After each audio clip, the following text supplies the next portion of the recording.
मुख्यमंत्री पद की शपथ लेने के बाद मुख्यमंत्री रेखा गुप्ता सचिवालय पहुंची और कार्यभार संभाला। उसके बाद पूरी कैबिनेट के साथ यमुना तट पहुंची। दिल्ली के कैबिनेट मंत्री प्रवेश साहिब सिंह, आशीष सूद, मनजिंदर सिंह सिरसा, रविंदर इंद्राज सिंह, कपिल मिश्रा, पंकज कुमार सिंह सहित अन्य भाजपा नेता वासुदेव घाट पर शाम की आरती में शामिल हुए। इसके अलावा दिल्ली बीजेपी के अध्यक्ष वीरेंद्र सचदेवा और बीजेपी के सांसदों ने भी यमुना आरती में हिस्सा लिया। दिल्ली की मुख्यमंत्री रेखा गुप्ता ने कहा, आज मां यमुना की आरती करते हुए हमने फिर से उस संकल्प को दोहराया जो हमारी प्राथमिकता रहेगी कि मां यमुना को फिर से उनके पुराने साकार रूप में लेके आना और साफ करना, दिल्ली को यमुना मां का फिर से आशीर्वाद देना और यमुना की सफाई के लिए जो संसाधन लगाने होंगे उस पूरे लेआउट के साथ काम किया जाएगा। इस पूरे घटनाक्रम को लेकर के आरती में शामिल होने से लेकर के यमुना की सफाई तक पर दिल्ली के मुख्यमंत्री रेखा गुप्ता ने और क्या कुछ कहा, खुद सुनिए उन्हीं की जुबानी। आज मां यमुना की आरती करते हुए हमने फिर से उस संकल्प को दोहराया जो हमारी प्राथमिकता रहेगी। मां यमुना तो फिर से उनके पुराने साकार स्वरूप में लेके आना, साफ सुथरा करना, दिल्ली को वो यमुना माई का फिर से आशीर्वाद देना जिसके वो अधिकारी हैं।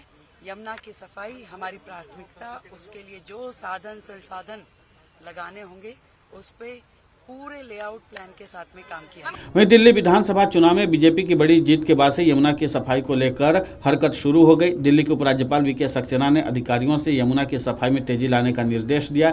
एलजी के एक्शन में आते ही यमुना में बड़ी बड़ी गाड़ियां सफाई में उतर गई। सफाई अभियान के तहत खरपतवार निकालने वाली मशीनें और ड्रेजर को सरकार गठन से पहले ही काम पर लगा दिए गए थे। अधिकारियों ने बताया कि दिल्ली में यमुना के पूरे 57 किलोमीटर हिस्से को साफ किया जाएगा।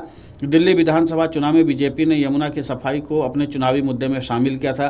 खुद प्रधानमंत्री नरेंद्र मोदी ने चुनावी सभाओं में दिल्ली की जनता से वादा किया था कि सरकार बनते ही यमुना की सफाई शुरू कर दी जाएगी। बीजेपी की जीत के जश्न के दौरान भी पीएम मोदी ने नदी के पुराने गौरव को लौटाने की अपनी प्रतिबद्धता दोहराई थी। वहीं भाजपा के राष्ट्रीय उपाध्यक्ष बैजयंत जय पांडा ने कहा, जब हमने सरकार बनाई थी तब प्रधानमंत्री नरेंद्र मोदी ने कहा था यमुना हमारी कमजोरी नहीं शान बनेगी।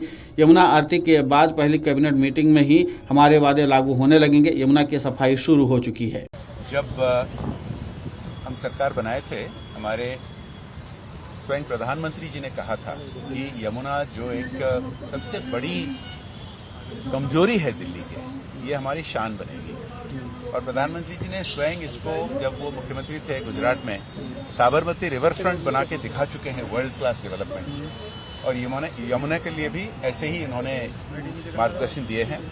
शुरुआत से ही, पहले दिन से ही आज माननीय मुख्यमंत्री यहाँ आ रहे हैं। यमुना आरती के बाद पहले कैबिनेट मीटिंग में ही कई सारे वादे जो हमारे संकल्प पत्र में है वो लागू होने लगेंगे आज से। यमुना की सफाई तो शुरू हो गई है कुछ दिन पहले।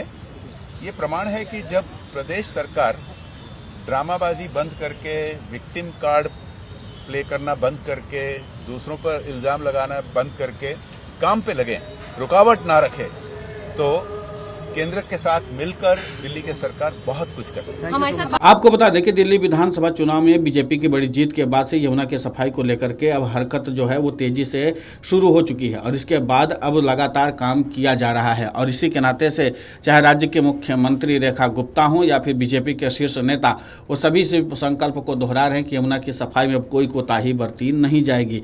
आपको बता दें कि यमुना की सफाई पूरे 57 किलोमीटर की होनी है और इसके नाते से प्रशासनिक अमला जो है लगातार काम करने पर जुटा हुआ है। और खुद मुख्यमंत्री ने भी संकल्प को दोहराया है कि हम बहुत जल्द यमुना के पुराने साकार रूप को लेकर के सामने आएंगे।